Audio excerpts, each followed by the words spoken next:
I'm Caleb Morrison, 29, and I spent 7 years in maximum security for a murder I didn't commit. The judge who sentenced me to life without parole looked me in the eye and called me a menace to society. What he didn't know, what none of us knew, is that his own son was the real killer, and the truth was hidden in plain sight the entire time. The day I discovered the connection between my case and his family, everything I thought I knew about justice, power, and the price of silence shattered. What happened next would expose a web of corruption that reached the highest levels of our justice system, and force a father to choose between protecting his son and facing the truth about the monster he'd raised. If you've ever questioned whether justice is truly blind, subscribe, because this story will change how you see the system forever. It was March 15, 2016, and I was supposed to be the happiest man alive.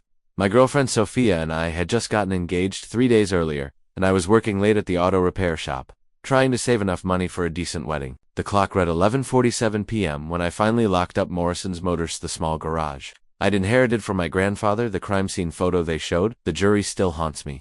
Timothy Ashford, 52, lying in a pool of blood in his kitchen, a butcher knife protruding from his chest. The prosecution painted a picture of me as a desperate young man who'd broken into Ashford's home to steal money for my upcoming wedding. They claimed I panicked when he confronted me and stabbed him in cold blood. The truth was simpler and infinitely more tragic. I was home by midnight, fell asleep watching television with Sophia curled up beside me. She'd testify to that later. But the prosecution convinced the jury that a fiancée would lie to protect her man. What they didn't tell the jury was that Ashford had been arguing with someone earlier that evening, someone who knew him well enough to be invited inside. The knife came from Ashford's own kitchen, but somehow my fingerprints were on the handle. The prosecution's theory was that I'd grabbed it during our supposed struggle. What I learned years later was far more sinister. Someone had visited my shop earlier that week while I was at lunch, handling tools and leaving with something that carried my prints. By the time I was arrested 2 days after the murder, the evidence against me seemed overwhelming. A witness claimed to have seen someone matching my description near Ashford's house that night. Security footage from a nearby gas station showed my truck in the area around 10 p.m. except I'd been at the shop until almost midnight. And someone had tampered with the Timis template. The planted evidence was masterful in its simplicity. A torn piece of fabric from a shirt identical to one I owned, found caught on Ashford's fence. A partial footprint in the garden that matched my work boot, that were mysteriously missing from my closet when police searched my apartment. Most damning of all, $2,300 in cash hidden in my garage, supposedly stolen from Ashford's safe. I remember sitting in that interrogation room completely bewildered as Detective Reynolds laid out their case.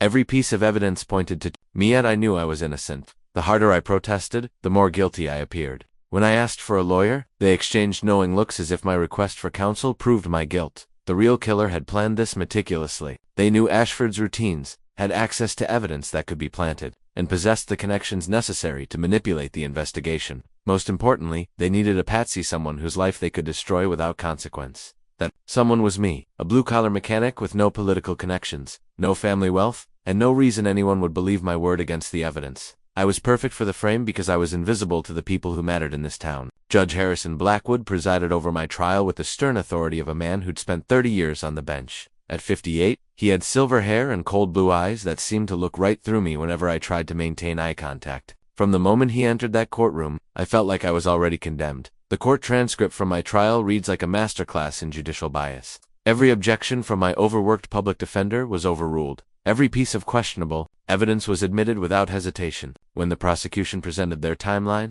which had me leaving work an hour earlier than I actually did, Blackwood allowed it despite my attorney's protests about the manipulated security footage. My lawyer, Frank Hutchinson, was handling 12 other cases that month. He met with me exactly 3 times before trial, spending maybe 2 hours total reviewing my case. When I begged him to investigate the inconsistencies in the evidence, he patted my shoulder and said, "Son, the best we can hope for is avoiding the death penalty." The prosecution's star witness was Margaret Chen, an elderly woman who claimed she saw me walking near Ashford's house around 10:30 p.m. Under cross-examination, she admitted to having severe cataracts and taking sleep medication, but Judge Blackwood allowed her testimony to stand. What we didn't know then was that Mrs. Chen had been visited by someone claiming to be from the prosecutor's office, someone who'd helped refresh her memory about what she'd seen that night.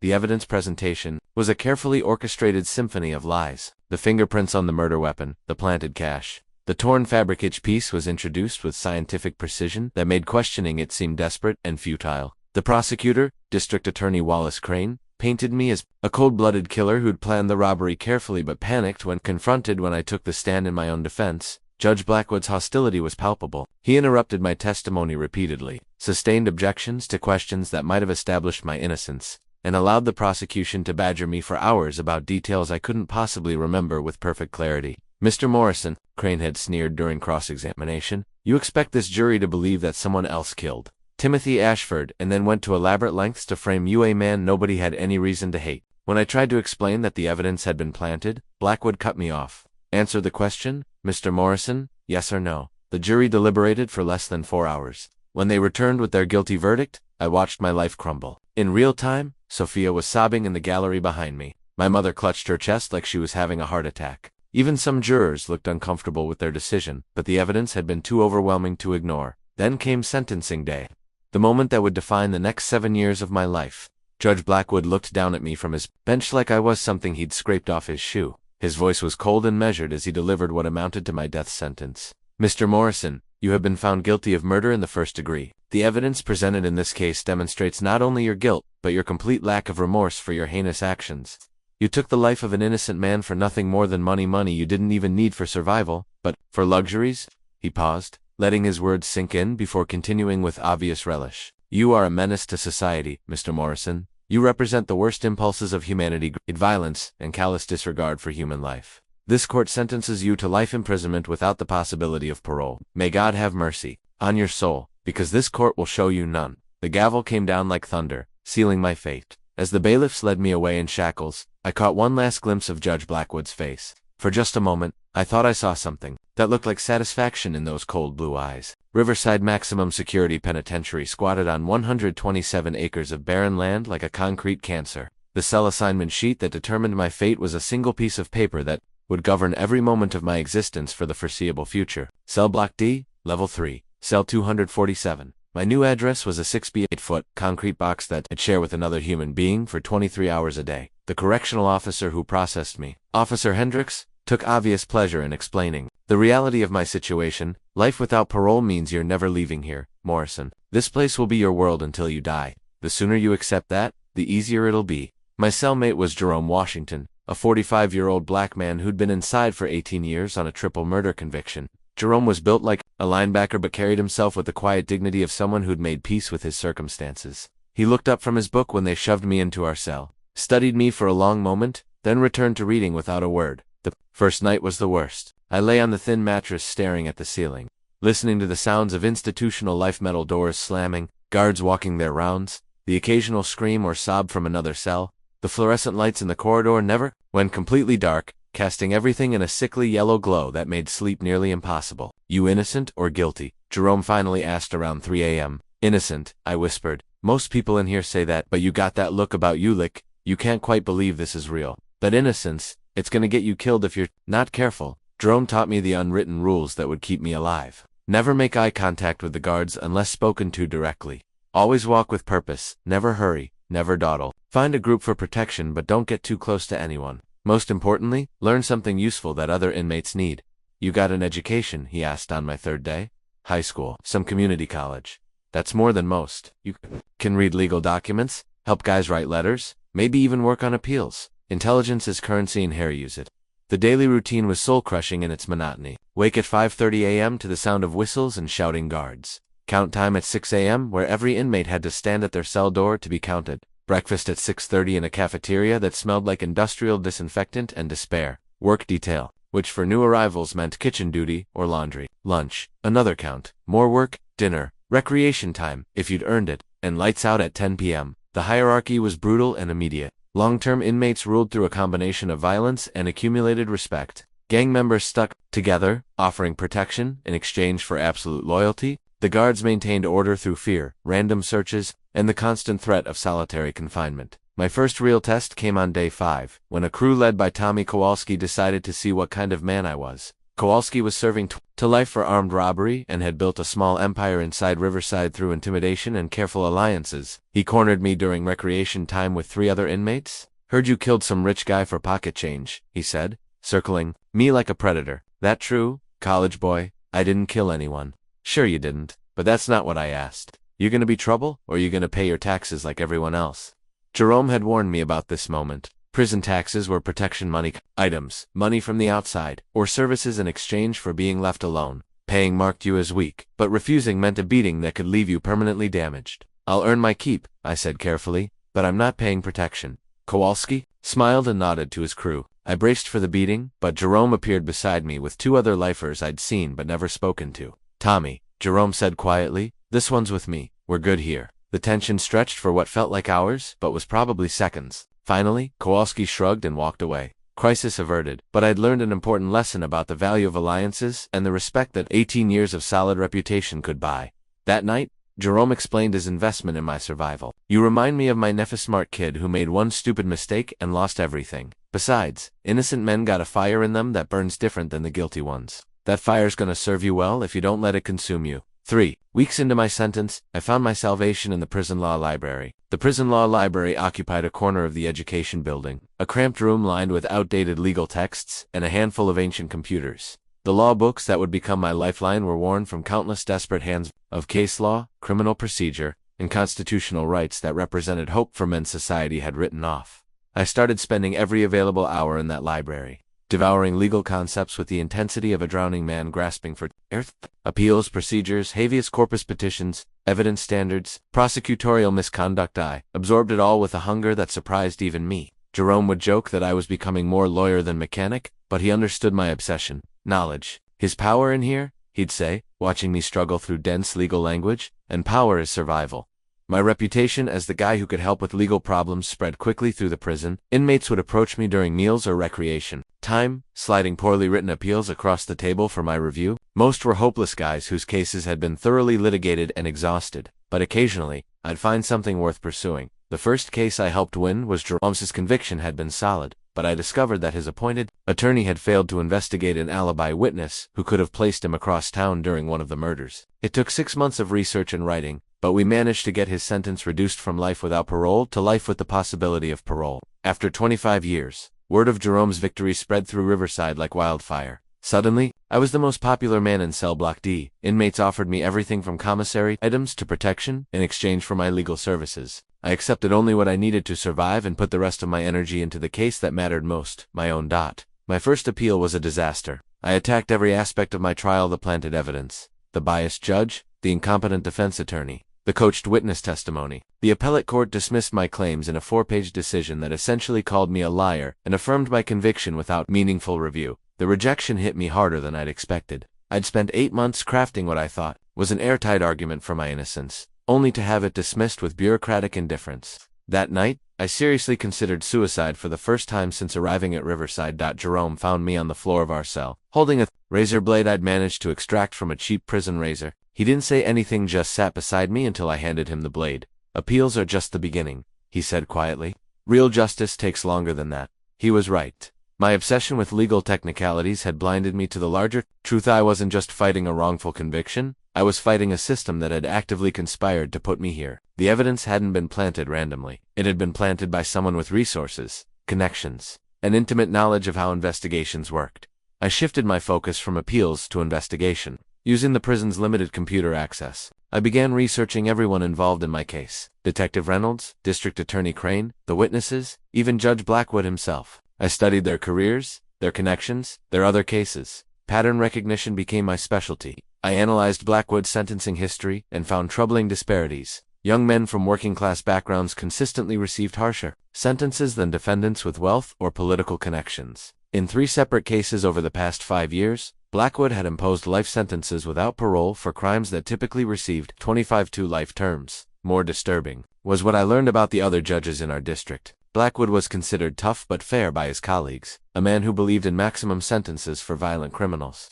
His reputation was sterling: no ethics violations, no reverse decisions, no complaints from the Bar Association. Yet something felt wrong about the man who destroyed my life with such obvious satisfaction. The way he'd looked at me during sentencing suggested this was personal somehow, though I'd never met him before my trial. I began researching his family, his background, his connections to the people and institutions that had condemned me. After 2 years of legal work, I'd helped overturn 3 convictions and get sentences reduced in dozens more cases. The warden grudgingly acknowledged my contributions to reducing frivolous appeals and allowed me expanded library access. Other inmates respected me, guards tolerated me, and I'd carved out a small niche of purpose in an otherwise hopeless situation. But I was no closer to proving my innocence than I'd been on the day I arrived. The real killer was still free. The evidence that could exonerate me was still hidden. And Judge Harrison Blackwood continued sentencing innocent men from his position of unquestioned authority. That was about to change, though I didn't know it. Yet sometimes justice arrives in the most unexpected packages. The anonymous letter arrived on a Tuesday in November, 3 years into my sentence.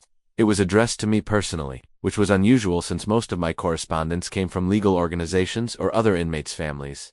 The envelope bore no return address, and the postmark was smudged beyond recognition. Inside was a single sheet of paper with a message typed on what appeared to be an old typewriter. The truth about your case runs deeper than you know. Judge Blackwood has secrets. Look into his son Preston. Look into March 12, 2016. Someone knows what really happened that night. March 12th, 3 days before Timothy Ashford's murder. 3 days before my life ended and someone else's began. I read the letter dozens of times, analyzing every word for clues about its author. The typing was uneven, suggesting either an airy old machine or someone deliberately trying to disguise their writing style. The paper was generic white copy stock that could be purchased anywhere, but the information was specific, enough to be intriguing. Judge Blackwood had a son named Preston, that much I could verify through public records. Preston Blackwood, born 1987, making him about 29 years old at the time of the murder. The same age as me. Jerome helped me interpret the letter's significance. Someone's trying to tell you something without putting themselves at risk. Question is, why now? Why after 3 years? I spent weeks researching everything I could find about Preston Blackwood. Using the prison's limited internet access, I pieced together fragments of his life. He'd attended private schools, dropped out of college twice, and had a history of minor scrapes with the law that seemed to disappear before reaching serious consequences. Most interestingly, Preston worked sporadically for a construction company that had done renovation work on several buildings in town, including one just 2 blocks from Timothy Ashford's house. He would have known the neighborhood, known the routines, known how to move around without attracting attention. The deeper I dug, the more connections I found. Preston's construction company had bid on a project for the city, a project that Timothy Ashford's accounting firm had audited and found serious irregularities in the bidding process. Ashford had filed a report recommending an investigation into possible corruption and bid rigging. That report was dated March 10, 2016, 5 days before Ashford was murdered. Armed with this information, I wrote to every private investigator in the tri-state area, offering to pay whatever I could scrape together from my prison wages in exchange for looking into Preston Blackwood's whereabouts on the night of March 15, 2016. Most ignored my letters. Several wrote back explaining that they couldn't take a case based on an anonymous tip from a convicted murderer. Finally, I got a response from Grace Patterson, a former police detective who'd started her own investigative agency after retiring from the force. Her letter was brief but encouraging. Mr. Morrison, I've read about your case and always had questions about the evidence. I'll look into this Preston Blackwood angle on a contingency basis. If I find something useful, we'll discuss payment. If not, you owe me nothing. Grace's initial report arrived 6 weeks later and changed everything. Preston Blackwood had indeed been in the area on the night of March 15th. Despite telling police he'd been home watching television with his girlfriend. Security footage from a bar 3 miles from Ashford's house showed Preston drinking heavily and getting into an argument with another patron around 9:30 p.m. More damning was what Grace discovered about Preston's criminal history. The minor charges that had mysteriously disappeared included assault, vandalism, and theft, a pattern of violence and disregard. For others, that painted a very different picture than the clean record his father's influence had created. But Grace's most significant discovery was a hospital record from March 16, 2016, the day after Ashford's murder. Preston had been treated in the emergency room for lacerations on his hands and forearms, injuries consistent with a violent struggle. The attending physician's notes described the wounds as defensive injuries, possibly from broken glass or sharp objects. When pressed by emergency room staff about how he'd been injured, Preston claimed he'd fallen through a glass door at his apartment. But the apartment building's maintenance logs showed no reports of broken glass or repairs to any doors during that time period. Grace also uncovered something that made my blood run cold. Preston's girlfriend at the time, the alibi witness, who'd supposedly been with him all evening, had been arrested for drug possession 2 days after giving her statement to police. The charges were dropped without explanation, and she'd left town immediately afterward. Someone had bought her silence, and then made sure she couldn't recant her testimony. The pattern was becoming clear. Preston Blackwood had killed Timothy Ashford, probably during a confrontation about the corruption report. His father, Judge Blackwood, had used his connections and influence to cover up the crime and frame an innocent man may too protect his son. But proving it would require more than circumstantial evidence and suspicious coincidences. We needed something concrete, something that would force the system to acknowledge what had really happened that night. As I read Grace's report for the 10th time, I felt something I hadn't experienced in 3 years. Hope. Real, tangible hope that the truth might finally come to light. But I also felt something else. A growing anger at the scope of the corruption that had destroyed my life. Judge Harrison Blackwood hadn't just sentenced an innocent man to life in prison, he'd knowingly allowed a murderer to walk free, corrupted an entire investigation, and perverted the very concept of justice to protect his own flesh and blood. That kind of corruption demanded more than an appeal or a motion for a new trial. It demanded complete exposure and accountability, no matter how powerful the people involved thought themselves to be. Grace Patterson's follow-up investigation revealed a web of corruption that stretched far beyond what I'd imagined. The financial records she uncovered painted a picture of Judge Harrison Blackwood living well beyond his judicial salary, with unexplained deposits and luxury purchases that suggested income sources the public never knew about. Bank statements showed regular deposits of $5,000 to $15,000 into accounts held by Blackwood's wife, always in amounts just below federal reporting requirements. The family owned 3 properties, their primary residence, a lakeside cabin, and a condo in Miami by Blackwood's annual salary of $140,000.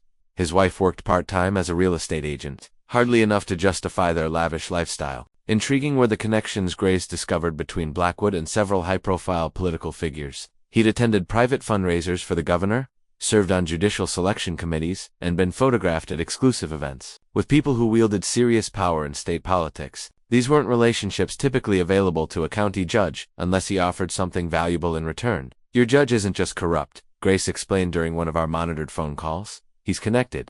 Someone's been investing in Harrison Blackwood for years, and they expect returns on that investment. The investigation into Preston Blackwood proved even more damning. Grace had hired a local contact to dig into Preston's background, and what they found was a pattern of violence and irresponsibility stretching back to his teenage years.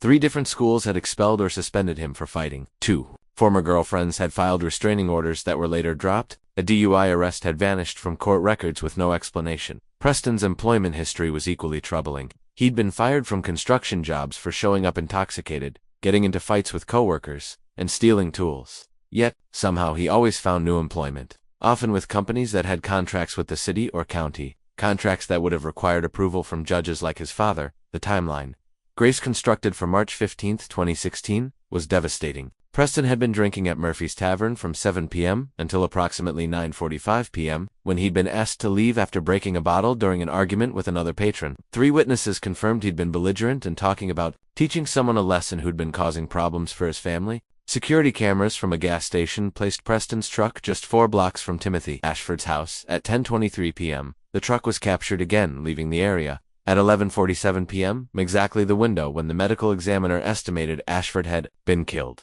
Most damaging of all was what Grace discovered about Preston's relationship with his father. Despite Preston's history of violence and substance abuse, Judge Blackwood had repeatedly intervened to minimize the consequences of his son's actions. Court records showed that Blackwood had personally called other judges to request lenient treatment for Preston's cases. Police reports documented instances where charges against Preston had been mysteriously dropped or reduced. This is a father who's been covering for his son's mistakes for years, Grace told me. The murder was just the biggest mistake yet. But Grace's most shocking discovery came when she looked into other cases Judge Blackwood had handled involving young men from working-class backgrounds. The pattern was unmistakable: harsh sentences for defendants who couldn't fight back, while connected defendants received relative slaps on the wrist. In one case, a teenager from my old neighborhood had received 10 years for a burglary that netted less than $200. In another, a young construction worker got 15 years for assault charges that were questionable at best. Meanwhile, the son of a prominent businessman had received probation for a hit-and-run that left a cyclist permanently disabled. Blackwood isn't just corrupt, Grace concluded.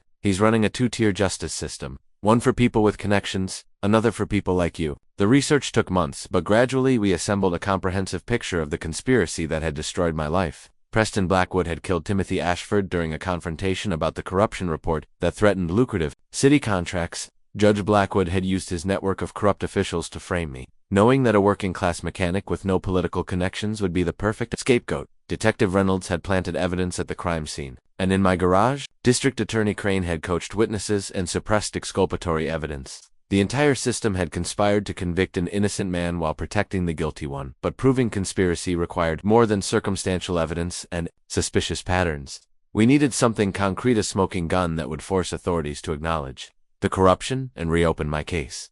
Grace believed that smoking gun existed somewhere in the network of people who'd participated in the cover-up. Someone had kept records, made payments, or documented the conspiracy in a way that could be discovered and verified. Corruption this extensive requires organization, she explained. Someone coordinated all these moving parts, and that coordination left traces. We just have to find them. As our investigation deepened, I began to understand just how dangerous our enemies were. These weren't just corrupt officials, they were people with the power to destroy lives, manipulate evidence, and silence witnesses.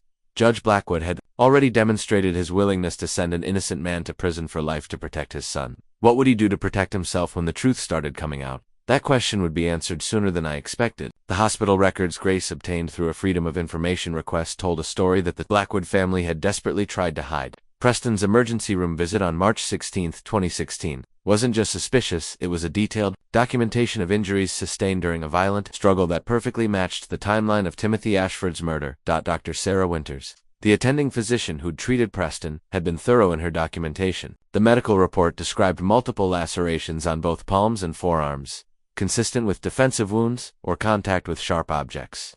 Patient exhibited signs of recent alcohol consumption and appeared agitated and disoriented. More damning were the photographs taken for insurance purposes. They showed deep cuts on Preston's hands that couldn't possibly have come from falling through a glass door, as he'd claimed. The wounds were too precise, too consistent with someone grabbing a blade or struggling with a person holding a knife. Grace's investigation had also uncovered Preston's long history of violence that his father's influence had kept hidden from public view. School disciplinary records showed a pattern of aggressive behavior dating back to middle school. Teachers had reported concerns about Preston's explosive temper and his tendency to blame others for his problems. His juvenile record, sealed by court order, included incidents that painted a picture of an increasingly dangerous young man. At 16, he'd been arrested for beating a classmate with a baseball bat over a girl. The charges were reduced to simple assault after Judge Blackwood's personal intervention. At 18, Preston had been accused of sexual assault by a fellow college student, but the case was dropped when the victim mysteriously recanted her testimony and transferred schools. This kid's been a ticking time bomb his whole life, Grace told me during one of our conversations. His father's been diffusing the situation over and over, but eventually, something like this was bound to happen. The night of March 15th had been that inevitable explosion. Preston's drinking at Murphy's Tavern had been heavy even by his standards. Witnesses described him as incoherent and violent by the time he was asked to leave. The argument that got him kicked out had been about money, specifically about some old bastard who was trying to ruin everything. Timothy Ashford's corruption report had identified serious irregularities in the city contracts that provided steady income for several connected businesses, including the construction company that occasionally employed Preston. More than money was at stake if Ashford's investigation proceeded. It could expose the entire network of corruption that the Blackwood family had helped build and maintain. Preston, in his drug and alcohol-fueled rage, had decided to handle the problem directly. He'd driven to Ashford's house sometime after 10 p.m., probably intending to intimidate the accountant into dropping his investigation. But Ashford had refused to be intimidated, and the confrontation had escalated into violence. The murder weapon, butcher knife from Ashford's own kitchen, suggested the killing hadn't been premeditated. Preston had likely grabbed the knife during their struggle, either to threaten Ashford or in self-defense when the older man tried to fight back. The deep wounds on Preston's hands indicated that Ashford had tried to disarm his attacker, grabbing the blade in a desperate attempt to save his own life. After killing Ashford, Preston had panicked, but instead of confessing or fleeing, he'd called the one person who'd always protected him from the consequences of his actions, his father, Judge Harrison Blackwood. What happened next demonstrated the true extent of Blackwood's corruption and the network of officials willing to do his bidding. Within hours of Preston's call, a plan was in motion to cover up the murder and frame an innocent man for the crime. Detective Reynolds, who owed his promotion to Blackwood's recommendation, arrived at the crime scene and immediately began contaminating evidence. My fingerprints lifted from tools at my garage days earlier by someone posing as a customer were planted on the murder weapon. The cash stolen from Ashford's safe was divided, some planted in my garage, the rest kept as evidence that I'd been motivated by robbery. Meanwhile, Preston was treated at the hospital for his injuries and provided with an alibi. His girlfriend, at the time, Casey Williams, was coached to tell police that Preston had been with her all evening. When she showed reluctance to lie under oath,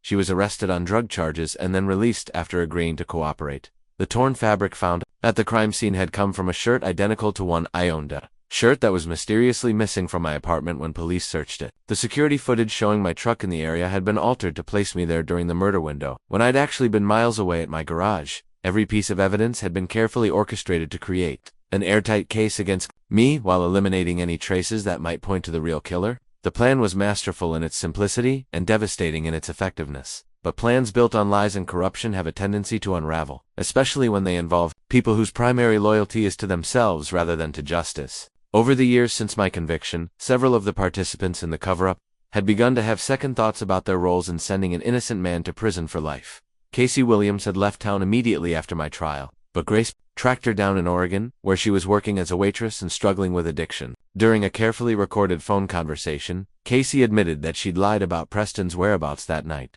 He came home around midnight, covered in blood and shaking like a leaf, she told Grace. He said he'd been in an accident, but the blood was on his clothes, not just his hands. When the police came asking questions, Preston's father showed up with a lawyer and told me exactly what to say. Then they arrested me on those drug charges to make sure I'd cooperate. The anonymous letter that had started our investigation was beginning to make sense. Someone with inside knowledge of the conspiracy was developing a conscience, or perhaps growing tired of protecting Preston Blackwood from the consequences of his actions. Someone who knew that justice had been perverted, and an innocent man was paying the price. The police report draft that Grace obtained through a source inside the department revealed the true scope of the conspiracy that had condemned me. Detective Reynolds' original report, filed at 3:47 a.m. on March 16, 2016, told a very different story than the final version that would be used to convict me. In the initial draft, Reynolds noted several inconsistencies that should have led to further investigation. The murder weapon showed signs of having been wiped clean before my prints were found on it. The timeline of the murder didn't match witness statements about when neighbors had heard arguing. Most importantly, the original report mentioned finding Preston Blackwood's business card in Ashford's kitchen, a detail that was completely absent from the final version. Someone went through this report line by line and removed anything that didn't support their narrative, Grace explained. They kept the evidence that pointed to you, and eliminated everything that might have led them to the real killer. The network of corruption extended far beyond Detective Reynolds. District Attorney Wallace Crane had built his career on high convictions and maintaining relationships with powerful judges like Blackwood. When presented with what appeared to be an open and shut murder case against a working-class defendant, Crane had no incentive to look deeper into the evidence. But Crane's role went beyond willful blindness.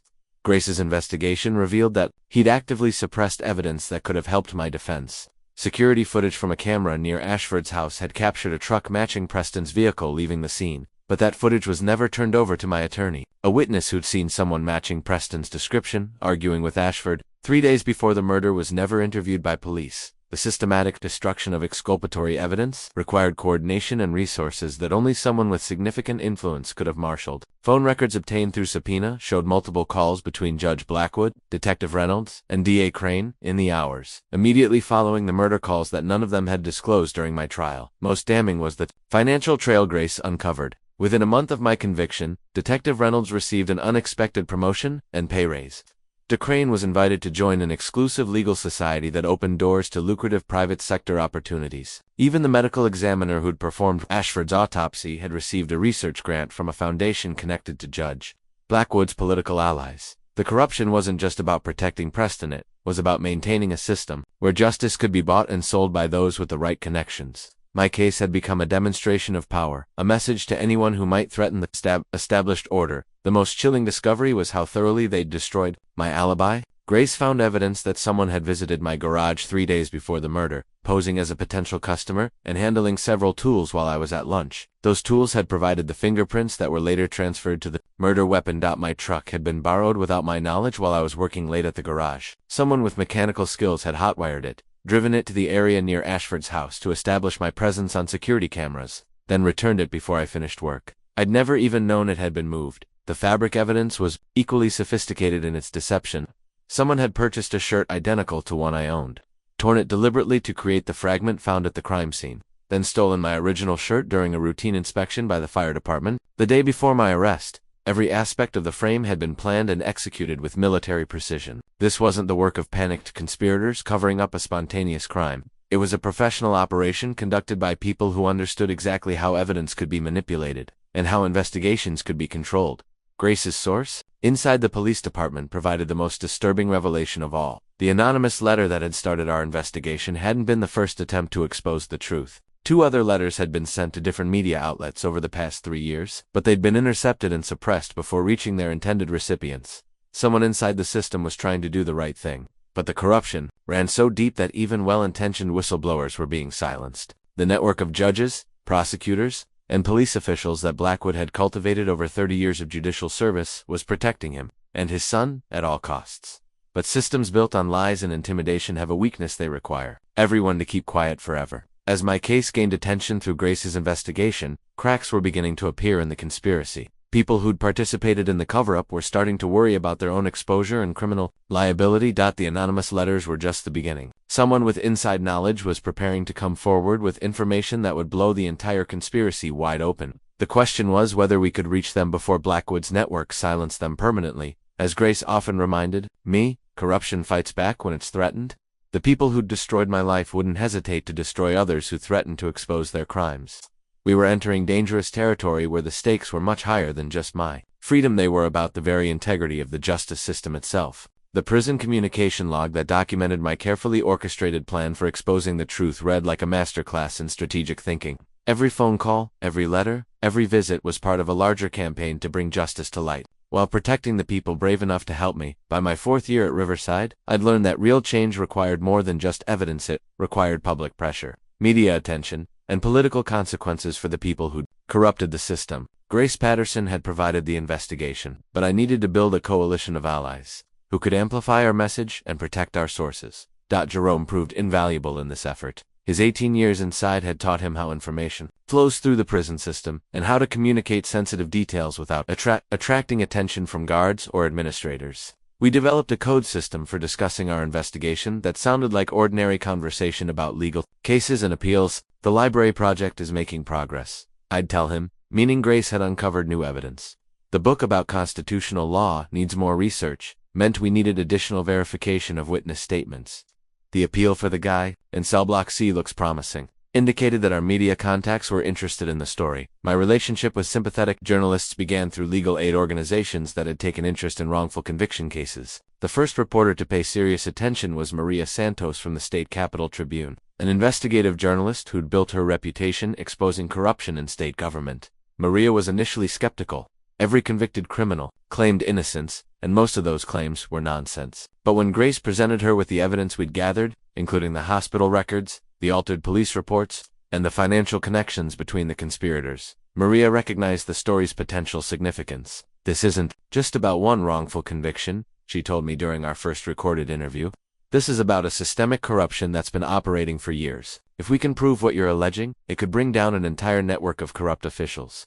The legal strategy required even more careful planning. My original public defender had been incompetent, but now I needed representation that could handle a complex conspiracy case involving powerful political figures. Through the prison's legal aid program, I was connected with the Innocence Foundation, a nonprofit organization that specialized in overturning wrongful convictions. Attorney Rebecca Singh from the Innocence Foundation brought resources and credibility that Grace and I could never have achieved alone. Her review of our evidence confirmed what we'd suspected: we had enough circumstantial evidence to raise serious questions about my conviction, but we needed something more concrete to force judicial action. Judges don't like admitting they made mistakes, Rebecca explained during one of her visits, and they especially don't like admitting that the system itself is corrupt. We need evidence so compelling that ignoring it would be more damaging than acknowledging it. That compelling evidence would have to come from someone inside the conspiracy, someone willing to break their silence and testify about what had really happened. Our investigation had identified several potential witnesses who might be convinced to come forward, but approaching them required delicate handling. Casey Williams, Preston's former girlfriend, had already admitted to Grace that she'd lied about his alibi, but getting her to testify officially would require guaranteeing her protection from retaliation. Detective Reynolds was clearly vulnerable. His promotion and financial benefits after my conviction looked suspicious. In internal affairs, investigations had been asking questions about his methods. The most promising potential witness was Dr. Sarah Winters, the emergency room physician who'd treated Preston the night after the murder. Her medical records were detailed and professional, and she'd noted her suspicions about Preston's explanation for his injuries. Unlike the others, Dr. Winters had no obvious financial incentive to participate in a covered dash-up. Our media strategy focused on building public support while putting pressure on official investigations. Maria Santos would break the story in the Tribune, emphasizing the evidence of corruption and the systematic fraud. Other journalists would follow up with deeper investigations into Judge Blackwood's financial irregularities and sentencing patterns. Social media would amplify the message, with hashtags like #JusticeForCaleb and #corruption exposed, spreading awareness of the case. Online advocacy groups specializing in criminal justice reform would organize petitions demanding a new investigation. The timing was crucial. We needed to coordinate the media coverage, the legal filings, and the witness statements to create maximum impact while minimizing opportunities for the conspiracy to respond with counterattacks or cover dash-ups. Jerome single quotes as network of contacts for inmates who'd been released, family members, legal advocates would help spread the story through communities that had been victimized by the corrupt system. These were people who'd seen firsthand how justice worked differently for different classes of defendants. You're not just fighting for yourself anymore, Jerome reminded me as we finalized our plans. You're fighting for everyone who's been screwed by these people. That's a heavy responsibility, but it's also your greatest strength. As we prepared to launch our campaign for truth, I understood that we were crossing a point of no return. Once the story became public, there would be no hiding, no backing down, and no mercy from the people whose crimes we were exposing. But after 4 years of watching the real killer walk free while I rotted in prison, I was ready for that fight. The newspaper article that changed everything appeared on the front page of the State Capitol Tribune on a Sunday morning in October, 4.5 years after my conviction. Maria Santos had crafted her story carefully, leading with the most explosive allegations while backing up every claim with documented evidence. Innocent man framed by judge's son? Read the headline, followed by a subheading that captured the essence of our case. Investigation reveals systematic corruption in murder conviction. Cover-up reaches highest levels of justice system. The article methodically laid out the evidence. Grace and I had assembled Preston Blackwood's presence near the crime scene, his suspicious hospital visit, his history of violence, and his father's financial the altered police reports, the suppressed evidence, and the network of officials who'd benefited from participating in the cover-up. Most importantly, Maria had convinced Dr. Sarah Winters to speak on the record about Preston's emergency room visit. The physician's professional credibility lent weight to her observations about the suspicious nature of Preston's injuries and his implausible explanation for how he'd received them. In 30 years of emergency medicine, I've seen countless injuries from accidents and violence. Dr. Winters was quoted as saying, "The wounds on Preston Blackwood's hands were not consistent with falling through glass. They were defensive injuries, typical of someone who'd been in a knife fight." The public reaction was immediate and intense. Within hours of the article's publication, social media was buzzing with outrage about judicial corruption and demands for investigation. Legal scholars and criminal justice advocates weighed in with analysis of how such a conspiracy could have succeeded for so long. Local television stations picked up the story, sending reporters to interview my family, Timothy Ashford's relatives, and anyone willing to comment on the allegations. The images they broadcast, my mother weeping as she described visiting her innocent son in prison, Grace Patterson presenting her evidence with professional precision, created a compelling narrative of injustice that resonated with viewers. Judge Harrison Blackwood's initial response was predictably defensive. Through his attorney, he issued a statement categorically denying all allegations and describing the accusations as desperate lies from a convicted murderer seeking to overturn his rightful punishment. He characterized the investigation as a witch hunt based on conspiracy theories and fabricated evidence. Preston Blackwood was harder to find. Reporters who went to his last known address discovered he'd moved out weeks earlier, leaving no forwarding information. His construction company employer claimed he'd quit without notice and declined to provide contact information. Someone had warned him that exposure was coming, but Preston's disappearance only fueled more speculation and media attention. If the allegations were false, why was he hiding? What did he have to fear from a thorough investigation of the evidence? The political pressure began building immediately. Civil rights organizations demanded that the state attorney general launch an independent investigation into the conspiracy allegations. The State Bar Association announced they would review Judge Blackwood's conduct to determine if disciplinary action was warranted. Most significantly, Governor Patricia Wellshood appointed several judges based on Blackwood's recommendations, called for a comprehensive review of all cases involving the implicated officials. Her statement was carefully worded but devastating. If these allegations prove true, they represent a fundamental betrayal of public trust that demands accountability at every level. My first television interview, conducted via satellite from Riverside, maximum security, drew over 2 million viewers. Sitting in the prison's media room, wearing an orange jumpsuit that emphasized my status as a convicted killer, I spoke directly to the camera about my innocence and the conspiracy that had destroyed my life. "I've spent 4.5 years in this place for a crime I didn't commit," I said, looking directly into the camera lens. "The real killer is walking free because his father is a judge who perverted the system of justice to protect him. Timothy Ashford deserves better than this. His family deserves the truth." The interviewer, veteran journalist Patricia Newman, pressed me on details of the conspiracy and my evidence for the allegations. I'd prepared for months for this moment, studying every aspect of the case until I could recite facts and dates with absolute precision. Preston Blackwood killed Timothy Ashford on March 15, 2016. During a confrontation about corruption in city contracts, I stated flatly, his father, Judge Harrison Blackwood, coordinated a cover-up involving Detective Reynolds, District Attorney Crane, and others. They planted evidence, suppressed witnesses, and manipulated the investigation to frame me for their crime. The interview generated even more media coverage and public interest. Online petition drives demanding my release gathered hundreds of thousands of signatures. Legal experts appeared on news programs to analyze the evidence and discuss the implications of such widespread corruption, but the system was fighting back. Detective Reynolds held a press conference to defend his investigation and attack the credibility of our witnesses. DA Crane issued statements questioning the motives of the journalists and investigators who'd uncovered the evidence. Anonymous sources began leaking negative information about Grace Patterson's background and my behavior in prison. Judge Blackwood himself remained largely silent, letting his attorneys and allies wage the public relations battle. But his silence spoke volumes. An innocent man falsely accused would have been shouting his denials from every available platform. Instead, Blackwood was hunkered down, consulting with lawyers and trying to minimize his exposure. The story had taken on a life of its own, spreading far beyond our local area to become a national symbol of criminal justice reform and the need for accountability in the legal system. Prison reform advocates pointed to my case as evidence that innocent people were routinely railroaded by corrupt officials who faced no consequences for their actions. As media attention intensified, I could feel the momentum building toward some kind of resolution. The conspiracy that had seemed so powerful and untouchable was beginning to crack under the pressure of public scrutiny. After 4.5 years of hopeless appeals and bureaucratic indifference, real change finally seemed possible. But I also understood that cornered animals are at their most dangerous. The people who'd framed me had too much to lose to surrender quietly. The hardest battles were still ahead. The transfer order that arrived at my cell on a Wednesday morning was bureaucratic revenge at its most petty and dangerous. With no explanation beyond administrative necessity, I was being moved from Riverside Maximum Security to Redstone Correctional Facility, a prison with a reputation for violence that made Riverside look like a country club. Officer Hendricks, the same guard who'd processed me 4 years earlier, delivered the news with obvious satisfaction. "Looks like your media circus got someone's attention, Morrison. Redstone's got a special welcome planned for celebrity inmates who think they're better than everyone else." The transfer was clearly retaliation for the media coverage of my case.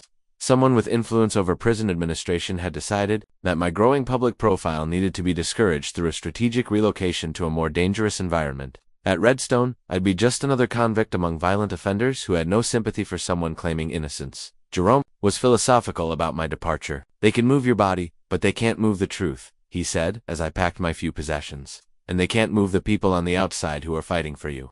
The attacks on our investigation intensified as the media coverage continued. Someone had hired a private firm to conduct opposition research on Grace Patterson, uncovering a personal bankruptcy from 8 years earlier and a brief suspension of her private investigator's license over a paperwork violation. Those details were leaked to sympathetic journalists who wrote articles questioning her credibility and motives. Maria Santos found herself under similar scrutiny. Anonymous sources contacted her editors with complaints about her reporting methods and suggestions that she'd been manipulated by a convicted murderer seeking to overturn his conviction. The Tribune stood behind her work, but the attacks created pressure and distraction that slowed her follow-up investigations. Rebecca Singh from the Innocence Foundation faced the most serious retaliation. Someone filed a complaint with the State Bar Association alleging that she'd violated ethical rules by helping to publicize my case before exhausting all legal remedies. The complaint was obviously frivolous, but defending against it required time and resources that could have been spent on my case. Legal challenges to suppress our evidence came from multiple directions. Judge Blackwood's attorneys filed motions claiming that Grace's investigation had violated privacy laws and that any evidence obtained through her methods should be inadmissible. They argued that my media appearances constituted prejudicial publicity that made a fair review of my case impossible. District Attorney Crane announced that his office would vigorously oppose any attempts to reopen my case, characterizing the media coverage as a coordinated campaign to undermine confidence in our justice system based on fabricated evidence and conspiracy theories. He held press conferences featuring Timothy Ashford's family members, who expressed confusion and pain at having the case reopened. The intimidation tactics extended beyond legal maneuvering. Grace received threatening phone calls at her office and home, warning her to stop interfering with matters that don't concern her. Her car was vandalized twice in a single week, and someone broke into her office, though nothing appeared to have been stolen. Dr. Sarah Winters, the emergency room physician whose testimony about Preston's injuries had been so damaging, suddenly announced that she'd been misquoted in the Tribune article, and that her medical observations had been taken out of context. When Maria Santos tried to schedule a follow-up interview, Dr. Winters declined and referred all questions to her attorney. The financial pressure was equally systematic. Grace discovered that clients were being pressured to terminate their contracts, With her investigative agency, Rebecca Singh's other cases at the Innocence Foundation were delayed by procedural challenges that seemed designed to overwhelm the organization's limited resources. Most disturbing was what happened to Casey Williams, Preston's former girlfriend, who'd admitted to lying about his alibi. Grace learned that Casey had been arrested again on drug charges in Oregon. Despite having been clean for over a year, according to her employer and friends, the arrest came just days after she'd agreed to provide an official statement about Preston's whereabouts on the night of the murder. The pattern was clear, and who threatened to expose the conspiracy faced immediate and severe consequences. The network of corruption that had framed me was fighting back with all the resources and connections at their disposal, but their desperate response was also revealing. Innocent people don't need to intimidate witnesses, manipulate evidence, or silence investigators. The intensity of their counterattack was actually confirmation that our allegations were accurate, and that they were terrified of the truth coming out. At Redstone, I faced a more immediate and personal form of retaliation. Word had spread through the prison that I was the snitch who'd been talking to reporters and trying to overturn my conviction. In prison culture, cooperating with authorities even to prove your own innocence was viewed as the ultimate betrayal. My first week at Redstone included 3 separate attempts to provoke fights that would have resulted in additional charges and years in solitary confinement. Only my reputation as Jerome's protege and my known skills as a jailhouse lawyer provided some protection from inmates who might otherwise have seen me as easy prey. The psychological warfare was taking its toll. After years of hope and progress toward proving my innocence, I was watching the system close ranks to protect itself. The same officials who'd framed me were using their power to silence witnesses, intimidate investigators, and punish anyone who dared to challenge their version of events. But I'd learned something important during my years in prison. Reveals character. The people fighting for justice would find ways to continue their work despite the obstacles, and the people perpetuating injustice would eventually make mistakes that exposed their true nature. The conspiracy was fighting for its survival, but desperation makes people careless. Someone would crack under the pressure, or overreach in their attempts to silence the truth. When that happened, we'd be ready. The audio recording that would finally break the case came from the most unlikely source. Preston Blackwood's childhood friend and drinking companion, Tommy Chen. Tommy had remained loyal to Preston for years, keeping his secrets and providing alibis when needed. But 5 years of watching an innocent man rot in prison while his friend walked free had finally eaten away at his conscience. Preston's guilt had been consuming him slowly, manifesting in increasingly erratic behavior and dangerous substance abuse. The media attention surrounding my case had pushed him over the edge into a spiral of paranoia and desperation that alarmed even his closest associates. Tommy later told investigators that Preston had been calling him almost daily since the Tribune article was published, sometimes drunk, sometimes high, always terrified that his role in Timothy Ashford's death would be exposed. The conversations had become increasingly unhinged as Preston struggled with the weight of his secret and the pressure of maintaining his innocence. On the night of November 15th, Preston called Tommy in a state of complete breakdown. He'd been drinking for hours and had mixed alcohol with prescription anxiety medication, creating a dangerous cocktail that stripped away his usual caution and self-control. Tommy, concerned about his friend's mental state, decided to record their conversation initially, just to have evidence of Preston's condition if something happened to him. What he captured instead was a complete confession to Timothy Ashford. "Murder? I can't take this anymore, Tommy," Preston sobbed into the phone. "That guy in prison, Morrison, he's innocent, and I'm the reason he's there. I killed Ashford. I fucking killed him, and my dad made sure someone else paid for it." Tommy tried to calm him down, but Preston was beyond reason. The floodgates had opened, and years of suppressed guilt came pouring out in a torrent of and desperate confession. "It wasn't supposed to happen like that," Preston continued, his words slurred but clearly audible on the recording. "I just went there to scare him, you know, tell him to back off the investigation, but he wouldn't listen. He said he wasn't afraid of my father or anyone else. He was going to destroy us all." The details Preston provided matched perfectly with the evidence Grace had gathered. He described the confrontation in Ashford's kitchen, the struggle that led to the accountant's death, and his panic in the aftermath of the violence. "There was so much blood, Tommy. It was everywhere. And Ashford, he just kept looking at me with these eyes, like he couldn't believe what was happening. I grabbed the knife to threaten him, but he tried to take it away from me. That's when I, Preston broke down completely at that point, sobbing uncontrollably as he relived the moment he'd taken another man's life. But the recording continued as he described calling his father and the systematic cover-up that followed. "Dad fixed everything. He always fixes everything for me. He called his people Reynolds Crane. All of them. They planted evidence. They found a patsy. They made it all go away, but it never really went away, did it? That guy Morrison has been in prison for 5 years because of what I did." The recording was devastating not just for its confession to murder, but for its detailed description of the conspiracy that had framed me. Preston named names, described meetings, and explained exactly how evidence had been planted and witnesses had been silenced. Most damning was his description of his father's role in orchestrating the cover-up. Judge Harrison Blackwood hadn't just helped after the fact, he'd personally directed the effort to frame me, using his connections and influence to ensure that his son would never face consequences for his crime. He said it was better for one innocent person to suffer than for our whole family to be destroyed. Preston rambled during the recording. He said Morrison was nobody, that no one would miss him, but look what happened, everyone's talking about it now. Everyone knows something's wrong. Tommy Chen struggled with what to do with the recording for several days. Preston was his oldest friend, practically a brother, and turning him in would destroy not just Preston but the entire Blackwood family.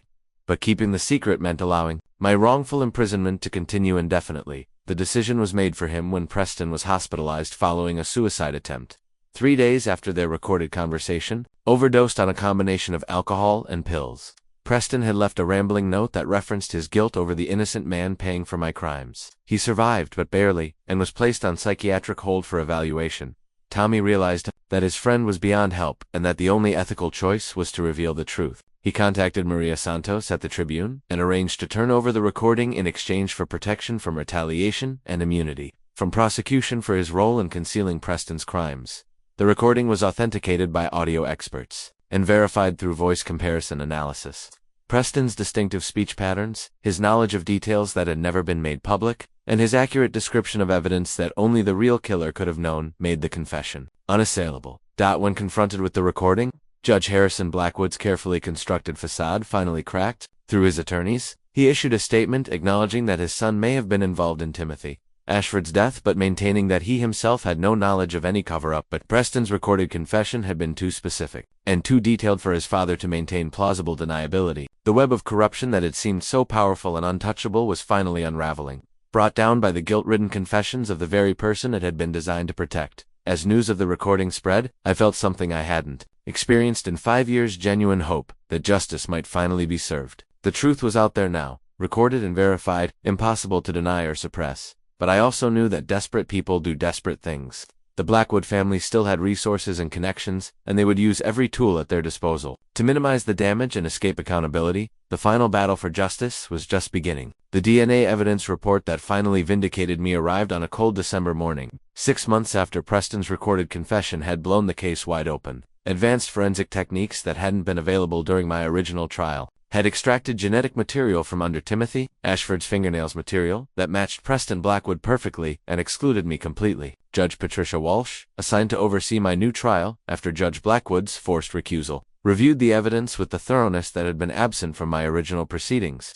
The courtroom was packed with media, supporters, and curious observers who'd followed the case through years of investigation and revelation. Rebecca Singh from the Innocence Foundation presented our case with methodical precision. Preston's recorded confession, the DNA evidence, the hospital records, the altered police reports, each piece of evidence built upon the others to create an unassailable picture of my innocence and the conspiracy that had framed me. The prosecution's case, led by a special prosecutor appointed after D.A. Crane's recusal, was perfunctory at best. They acknowledged that new evidence had come to light but attempted to argue that Preston's confession might have been unreliable due to his mental state and substance abuse. The DNA evidence, however, left no room for doubt. Dr. Sarah Winters, no longer under pressure to minimize her observations, testified about Preston's suspicious injuries and her professional conclusion that they were inconsistent with his claimed explanation. Grace Patterson presented her investigation findings, walking the jury through the network of corruption that had perverted my original trial. Most powerful was the testimony from Tommy Chen,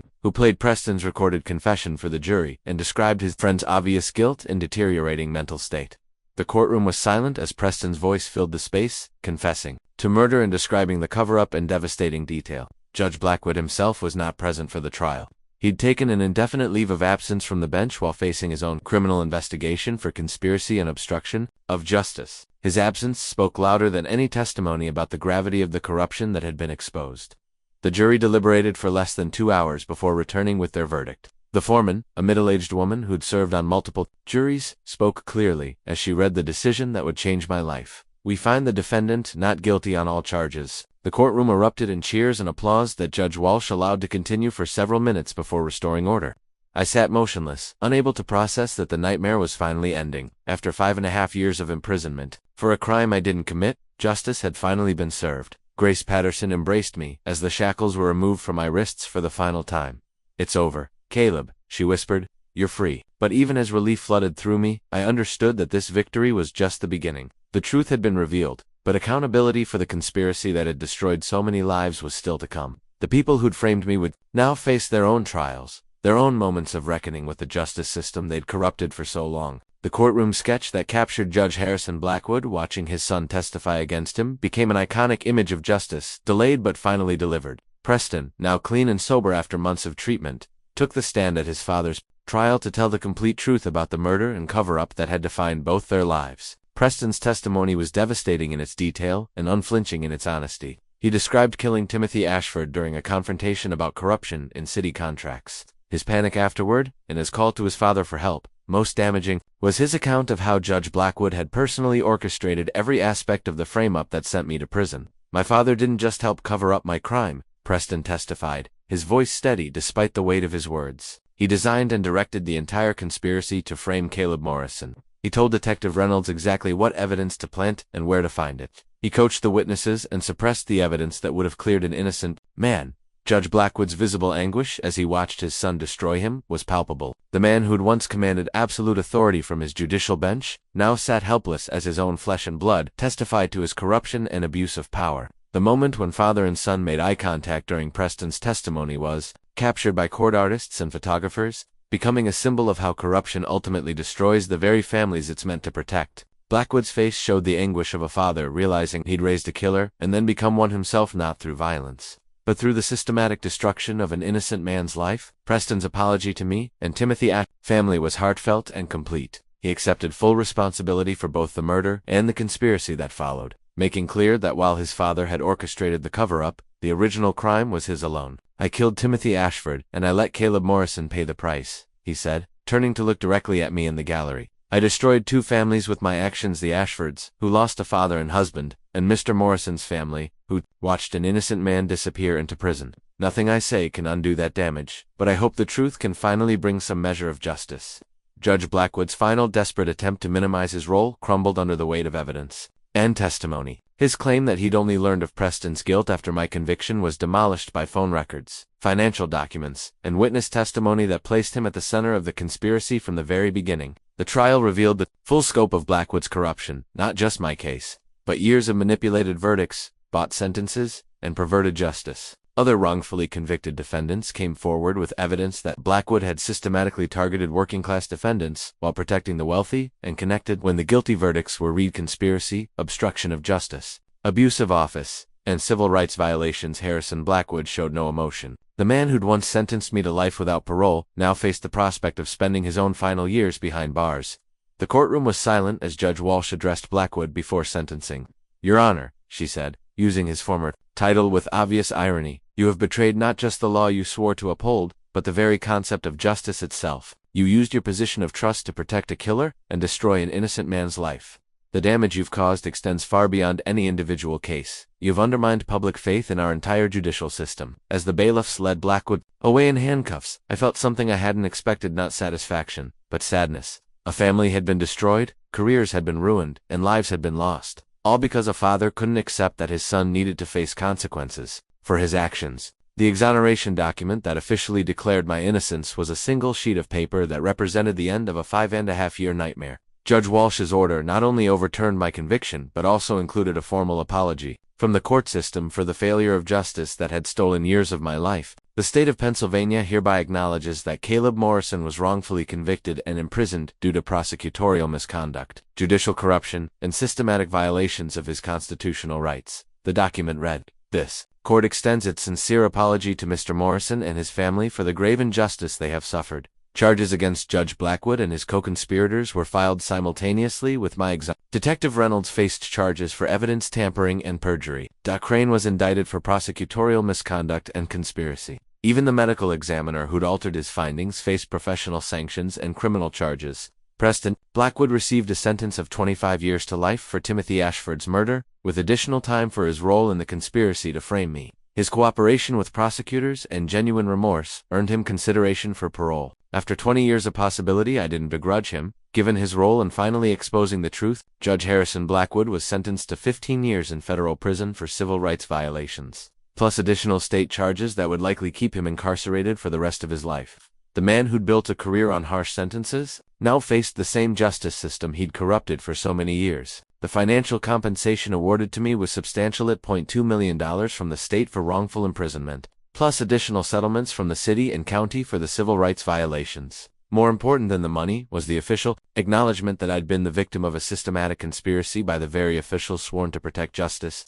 A comprehensive review of Judge Blackwood's other cases revealed dozens of questionable verdicts and sentences that required re-examination. 3 other wrongfully convicted defendants were released, while countless others received sentence reductions after their cases were reviewed for bias and corruption.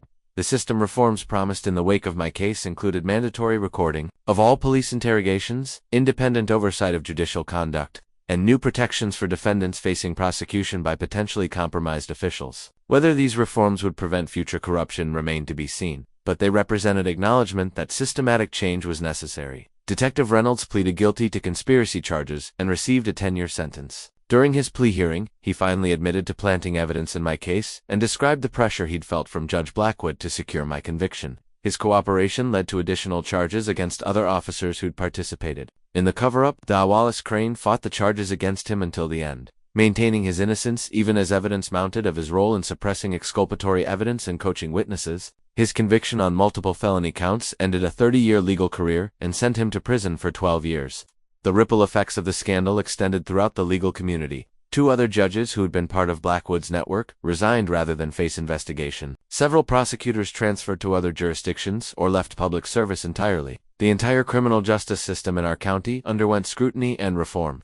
Timothy Ashford's family filed a wrongful death lawsuit against the Blackwood estate, seeking damages for the years of pain they'd endured, believing his killer had escaped justice. The settlement they received could never compensate for their loss, but it provided some measure of accountability. My release from Redstone maximum security was as surreal as my arrival had been horrifying. Walking through those gates as a free man, vindicated and compensated, felt like awakening from a nightmare that had lasted far too long. The prison gate keys that the warden personally handed me as I left Redstone had no practical value. They were purely symbolic, representing the freedom that had been stolen from me and finally restored. But symbols matter, especially to someone who'd spent years fighting for the simple right to be believed. These represent every door that was locked against you, Warden Phillips said as he placed the keys in my palm. May they remind you that truth eventually opens every barrier. No matter how solid it seems. My reunion with family and supporters outside the prison was overwhelming in its intensity. My mother, who'd aged a decade during my 5.5-year imprisonment, collapsed into my arms with tears that seemed to release years of accumulated grief and fear. Her hair had gone completely gray, and new lines marked her face, testament to the toll my wrongful conviction had taken on everyone who loved me. Sophia, my former fiancée who'd waited for me despite everything, was there too. Though we both understood that too much had changed for us to simply resume our old relationship. The young woman who'd been planning our wedding was now a successful nurse who'd built a life around my absence. Our embrace was warm but bittersweet, acknowledging both our history and the reality that we'd become different people. The world I emerged into was different from the one I'd left behind. Technology had advanced, smartphones were ubiquitous, social media dominated public discourse, and the criminal justice reform movement had gained momentum partly due to cases like mine. I was both a symbol of systematic failure and proof that truth could eventually prevail over corruption. Adjusting to freedom was more difficult than I'd anticipated. Simple choices: what to eat, where to go, how to spend my time felt overwhelming after years of institutional routine. The hype that had kept me alive in prison didn't immediately fade, leaving me constantly alert for threats that no longer existed. Sleeping in a real bed with soft sheets and privacy was almost impossible initially. I found myself checking and rechecking locks, scanning rooms for exits, and startling at unexpected sounds. The psychological scars of wrongful imprisonment would take years to heal, if they ever did completely. Meeting with Timothy Ashford's family provided a form of closure that I desperately needed. His widow, Margaret, and their adult children had suffered their own nightmare losing a husband and father to violence. Then, watching his killer escape justice while an innocent man was punished, our conversation was painful but necessary, allowing us to share our grief and find some peace in knowing the truth had finally emerged. We never doubted there was something wrong with your case, Margaret told me during our meeting. Timothy was a good judge of character, and he would never have been fooled by someone capable of murder. We're sorry it took so long for the truth to come out. My decision about how to use my experience and newfound resources was clear from the moment I walked free. Too many innocent people remained trapped in the same system that had nearly destroyed me. Too many corrupt officials continued to pervert justice while hiding behind their positions of authority. The work with the Innocence Foundation that had begun during my imprisonment would continue and expand. My financial settlement provided resources to investigate other cases of wrongful conviction, while my personal experience gave me credibility with inmates and their families who'd been failed by the system. My relationship with Grace Patterson evolved into a formal partnership as we established an investigative agency specializing in criminal justice reform and wrongful conviction cases. Her skills and my inside knowledge of how corruption operated made us an effective team in exposing systematic failures. "You understand the system from the inside," Grace explained as we discussed our future plans. "That perspective is invaluable for helping others who are trapped in the same nightmare you survived." The media attention that had helped free me also created opportunities to advocate for broader reforms. Television interviews, speaking engagements, and congressional testimony allowed me to share my story with audiences who had the power to create meaningful change.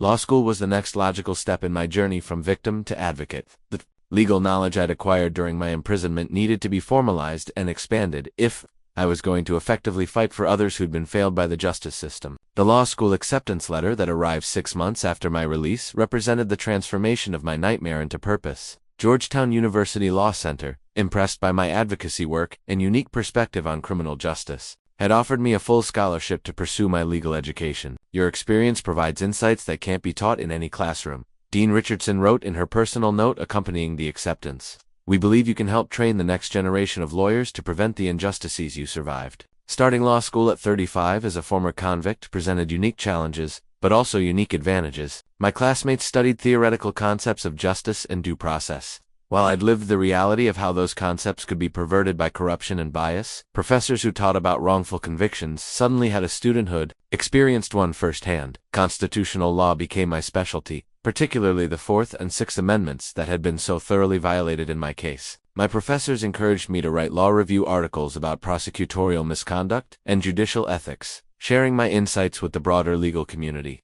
My work with the Innocence Foundation expanded as my legal knowledge grew.